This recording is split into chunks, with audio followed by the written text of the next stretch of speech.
यासिर जिलानी। औज़ु बिल्लाहि मिनश्शैतानिर्रजीम, बिस्मिल्लाहिर्रहमानिर्रहीम। शुरू अल्लाह के नाम से जो बड़ा मेहरबान निहायत ही रहम वाला है। सभी को सलाम वालेकुम। आवाज तो आई नहीं भैया, सलाम किया मैंने आपको, आवाज आनी चाहिए। कौम बैठी है, कौम के अंदर इतना जज्बा होना चाहिए कि जब कोई सलाम करे तो जवाब इतना बुलंद हो कि उन लोगों के कानों में पहुंचनी चाहिए आवाज, और उस आवाज को उनके कानों तक पहुंचाने की जिम्मेदारी आपकी है। जो सामने मेरे मोहतरम भाई बैठे हुए हैं, मेरी बहनें बैठी हुई हैं, सबको मैं फिर सलाम करता हूं, जवाब आना चाहिए। देखिए, मैं आपके बीच में इसलिए आया हूं कि भारतीय जनता पार्टी ने एक इतिहास बनाया है। आपकी चौहान बांगर की सीट पे एक ऐसी पढ़ी लिखी ख्वातीन को आपका कैंडिडेट बनाया है जो आपका रिप्रेजेंटेशन करेगी, रिप्रेजेंटेटिव बनेगी तो इतिहास बनेगा। LLB तक पढ़ाई करिए बहन, सबा गाजी साहिबा की जो एजुकेशन है LLB है। आपको पता है, इससे पहले जो लोग आपको सामने रख के सियासत कर रहे थे, वो सियासत सिर्फ तुष्टीकरण समझते, अपीजमेंट की राजनीति समझते। आपका वोट, आपका नाम और मंत्री खुद बन गए, आपके लिए कुछ नहीं किया। आपके लिए खुद मंत्री बने, आपको गरीब रखा, खुद अमीर बन गए, करोड़पति बन गए, अरबपति बन गए।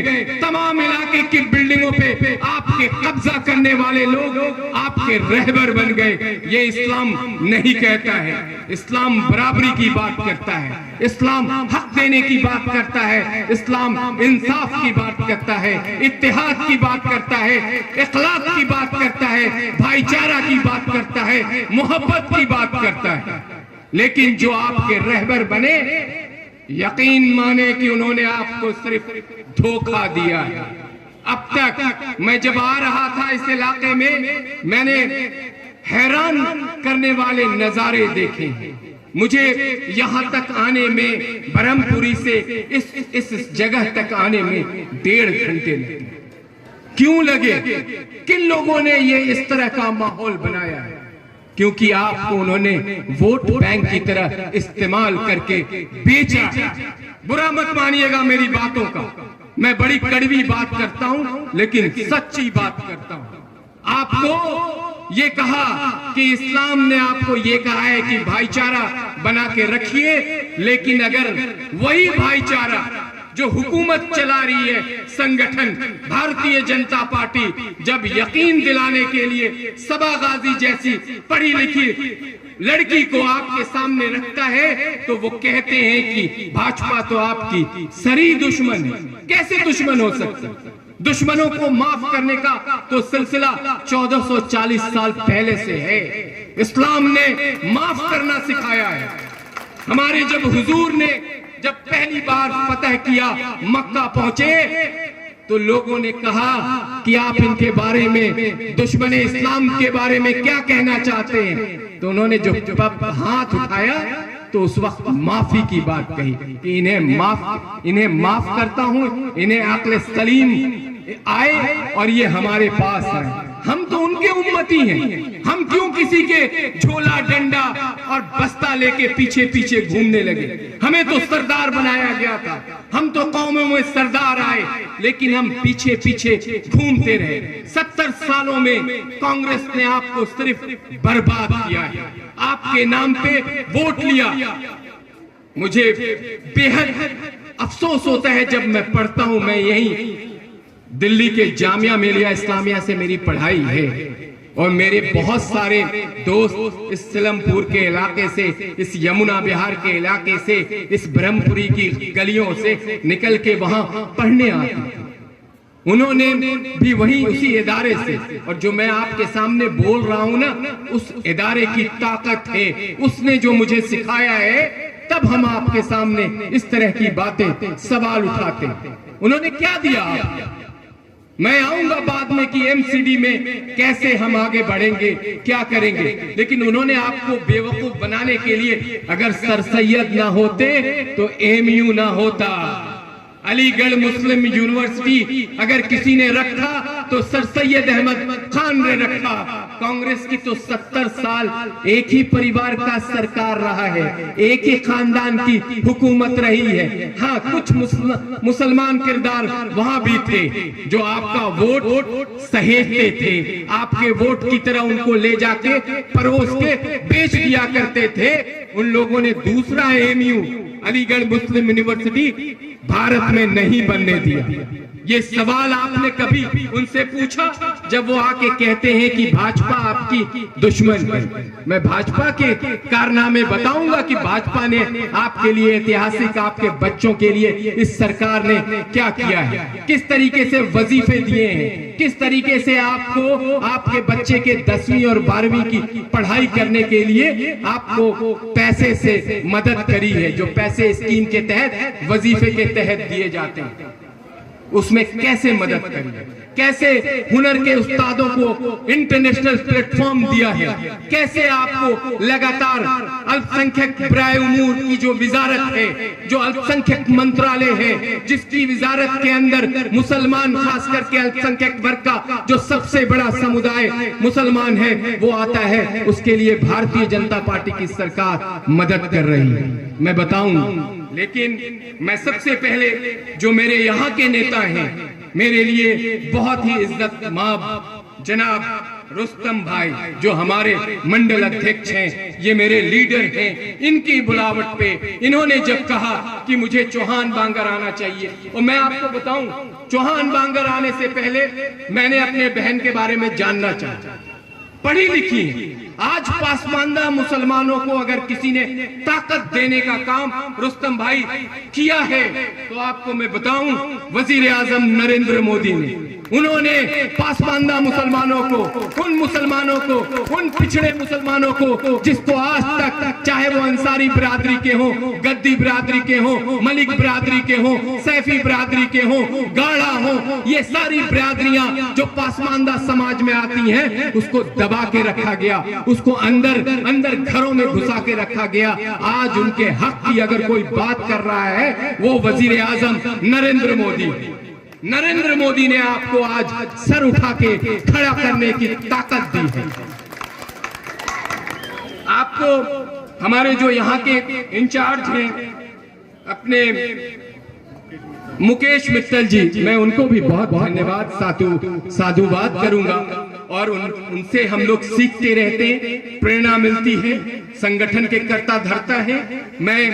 मैंने जब अभी आगे बात करी, इस पूरे वार्ड की सिचुएशन का पता लगाया, तो मुझे लगा, आप यकीन करें, मैं बड़ी साफ गोई से बात करता हूं, जब मुझे पता चला तो यहाँ पे कुछ लोगों का ये रिएक्शन आ रहा था भाई कि पता नहीं कैसे भारतीय जनता पार्टी ने इतनी मजबूत कैंडिडेट को यहाँ पे उतारा है। ये लोगों का परसेप्शन है, ये लोगों की सोच है, क्योंकि कांग्रेस डर गई है। आम आदमी पार्टी के बारे में भी बताऊंगा। आम आदमी पार्टी की को अगर एक अल्फाज में डिस्क्राइब करना हो, उनकी पहचान बतानी हो, तो सुबह झूठ, शाम झूठ, सरेआम झूठ। अरविंद केजरीवाल की पहचान। मैं मरकज की बात नहीं करूंगा, आप जानते हैं कि मरकज के साथ अरविंद केजरीवाल ने क्या किया था, मौलाना साद साहब के साथ अरविंद केजरीवाल ने क्या किया था, ये मुझे बताने की जरूरत नहीं है। अगर हमारे भाइयों का, कौम के लोगों को अगर सोचने के लिए मजबूर होना पड़ेगा कि अगर आप आम आदमी पार्टी और केजरीवाल जैसे झूठे इंसान के बारे में, जिसने सिर्फ आपको ठगा है, आपको धोखा दिया है, आपके साथ छल किया है, बवंडर किया है, नौटंकी राजनीति करी है, पूरा का पूरा जो दंगा है वो अरविंद केजरीवाल के द्वारा डिजाइन किया हुआ दंगा था। अगर उसके बाद भी आप उनके पास जाएंगे तो मुझे लगता है कि हम लोगों का आके आपको समझाना बेकार जाएगा।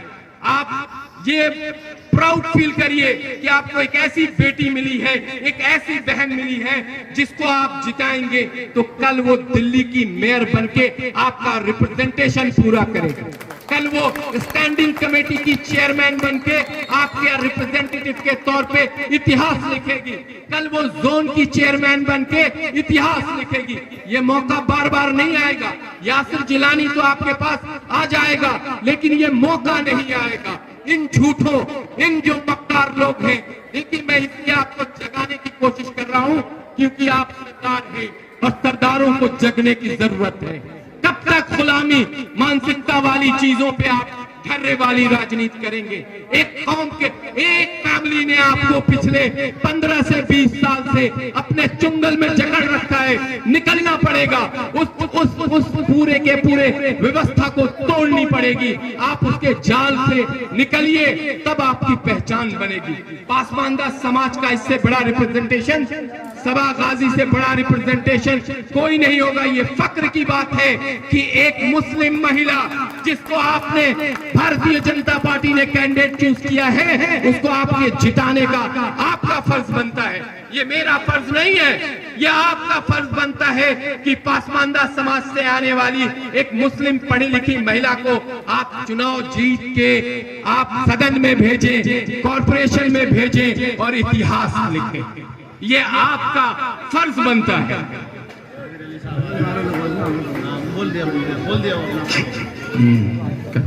हमारे बीच में बेहद मशहूर और मारूफ अल्पसंख्यक मोर्चा के जनरल सेक्रेटरी, पूर्व सांसद श्री साबिर अली साहब आ चुके हैं। मैं आप सबसे गुजारिश करूंगा कि आप उनका गर्मजोशी से स्वागत करें। साबिर अली साहब।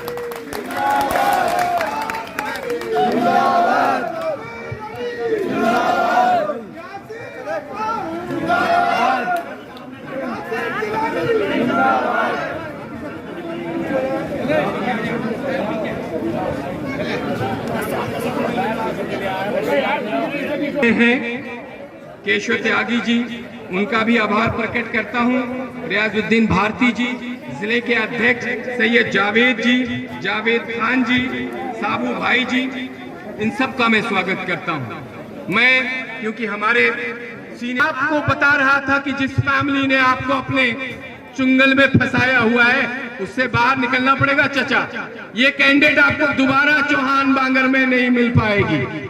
आपको मैं यकीन दिलाना चाहता हूं, भारतीय जनता पार्टी ने जिस समाज को दबाया गया, जिस समाज को अंदर घरों में बंद करके रखा गया, उनके हिस्सेदारी पे एक तरीके से राशनिंग करी गई, उनको हर जगह रोका गया।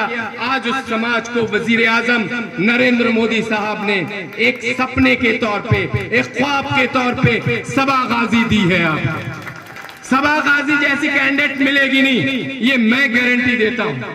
और मैं उन लोगों को चैलेंज देता हूं कि दो काम बता दें, चाहे आम आदमी पार्टी के कैंडिडेट हो या कांग्रेस का, तो मैं इतिहास काला चिट्ठा जानता हूं कि उन्होंने क्या किया है। इस इलाके को गर्क बना दिया, इस इलाके में ढक्कन खुले हुए हैं, सड़कों पे पानी है, नाली पूरी तरीके से उसमें बाहर मलबे आ रहे हैं। ये हालत उन्होंने सालों साल से कर रखा है। लेकिन पिछले 8 साल से आम आदमी पार्टी जो आपको धोखा दे रही है, उस धोखे में भी नहीं आना है। अगर उस धोखे में आप आएंगे तो ये मौका, ऐसा कैंडिडेट आपको मिलेगा नहीं। ये मैं आपको बताना चाहता हूं। नौजवानों से मैं जो कह रहा था, और खास करके मेरी जो ख्वातीन बैठी हुई हैं, जिनको मैं सलाम करता हूं, नमन करता हूं, जो पीछे बैठी हुई हैं, आपको सामने आना होगा। आपको जो इज्जत वजीर आजम ने दिया है, जो एक कहीं ना कहीं जो सबसे बड़ा काम हुआ है, ट्रिपल तलाक से आजादी का मामला, क्योंकि तलाक अहसन और तलाक हसन जो हमारा 2 तरीका है, वही इस्लामी तरीका है, वही शरिया कहता है। ट्रिपल तलाक जैसी कोई चीज इस्लाम में इजाजत नहीं देती है। जो ये ढोंग था, ये क्रूती थी, ये काला अध्याय था, इसको वजीर आजम ने एक झटके में खत्म करके हमारी बहनों को इज्जत दिया है, और इज्जत इतनी बड़ी दी है कि आज किसी की हिम्मत नहीं है। जिनके पांव के नीचे जन्नत है, उन्हीं के पांव के नीचे से आप जन्नत निकाल लिया करते थे। जो आप गलतियां करते थे माइंड मत करिएगा, लेकिन मेरी बातों को समझने की कोशिश करिएगा कि जो काम भारतीय जनता पार्टी कर रही है वो आपके आने वाले बच्चों के मुस्तकबिल के लिए इतिहास बन रहा है। अक़लियती बराए उमूर की जो विज़ारत है उसने जो काम किया है, आप उसको वेबसाइट पे जाएं, आप चेक करें कि आपके लिए वजीर आजम सोचते क्या। मैं एमसीडी पे आना चाहता हूं। साबिर भाई, दिल्ली में 15 सालों से एमसीडी की हुकूमत है। एमसीडी ने जो काम किया है कोई सोच नहीं सकता।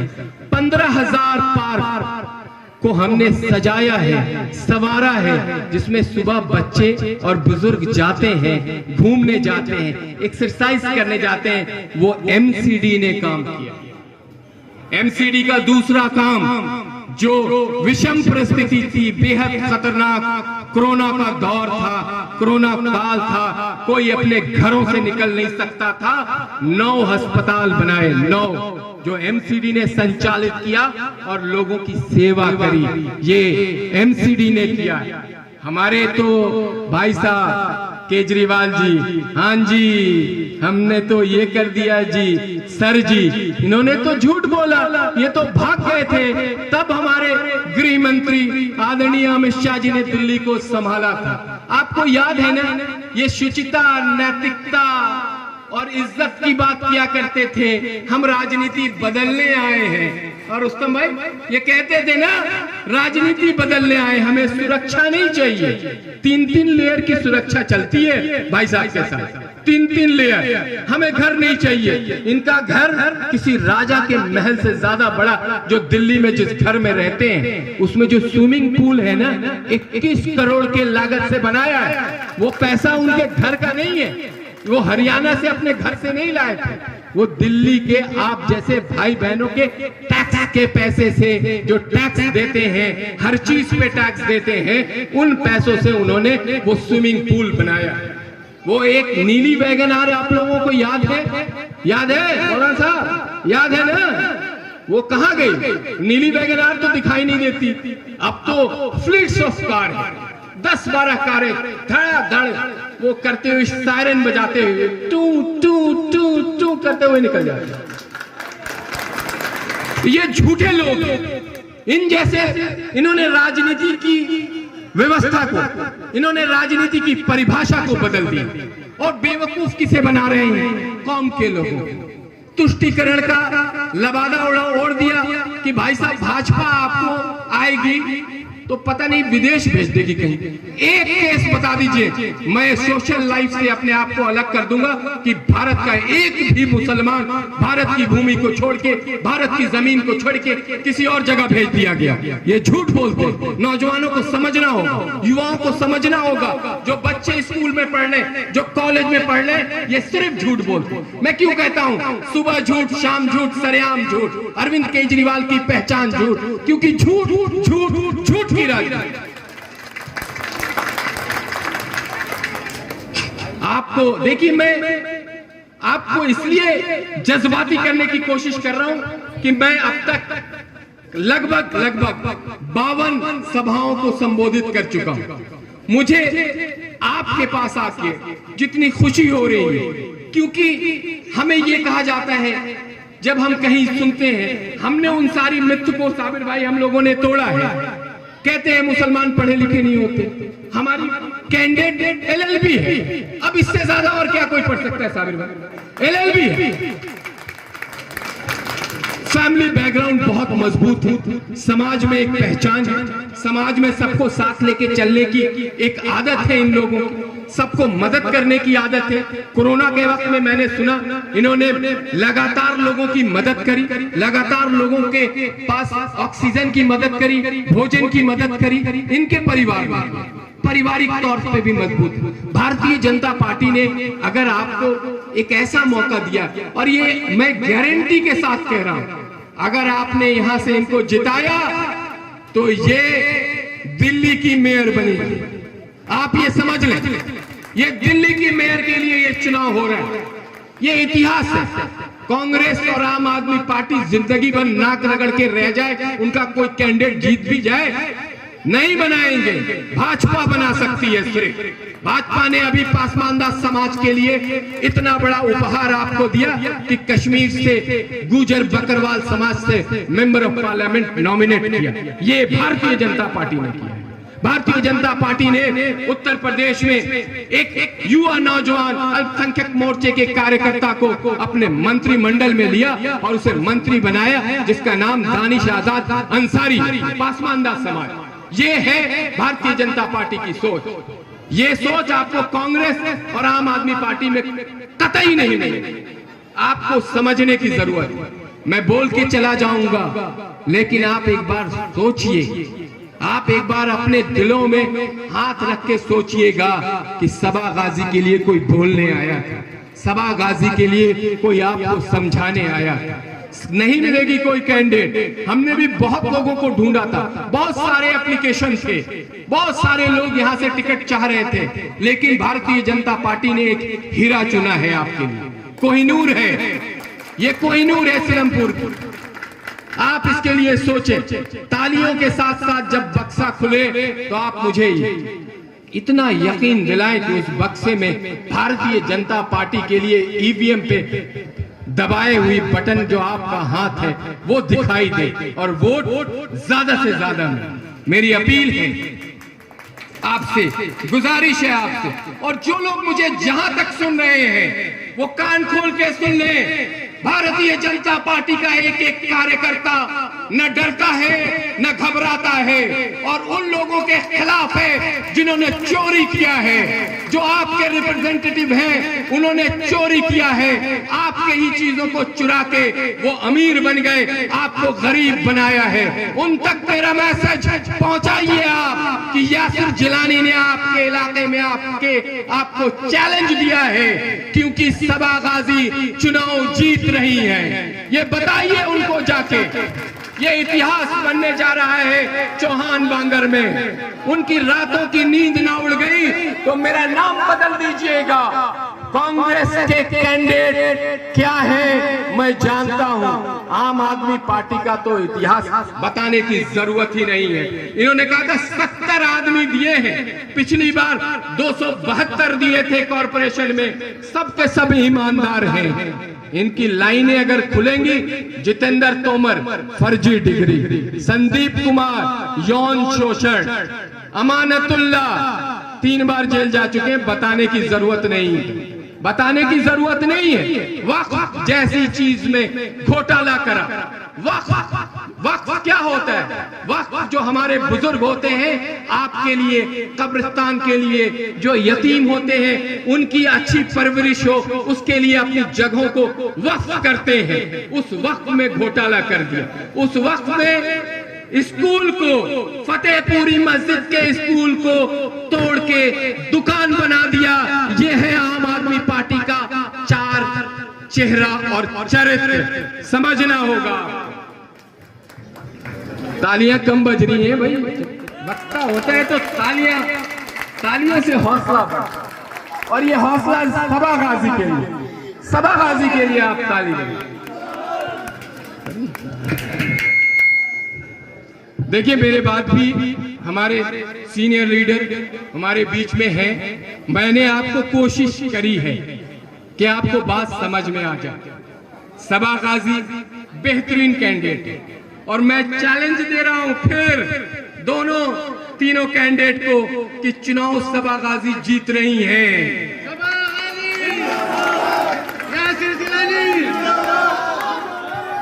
देखिए हम लोगों की जो सिचुएशन है, भारतीय जनता पार्टी में जो काम करते हैं उन्हें बहुत मुश्किलात का सामना करना पड़ता है। उनके लिए एक शेर पढ़ देता हूं, फिर अपनी बात को खत्म करूंगा। कभी डरे नहीं, कभी झुके नहीं, कभी डरे नहीं, कभी झुके नहीं, कहीं छुप छुपा के खड़े नहीं। जो डटे हुए हैं महास पर, मुझे और हम तमाम लोगों को उन सफों में आप तलाश करो। सवा गाजी भी उन्हीं सफों में से एक है। चुनाव जिताइए, मेयर बनाइए, स्टैंडिंग कमेटी का चेयरमैन बनाइए। इससे बड़ा मौका और कुछ नहीं मिलेगा। बहुत बहुत शुक्रिया, आपने मुझे सुना। अब मैं अपनी बात को यहीं खत्म करता हूं। अस्सलाम वालेकुम।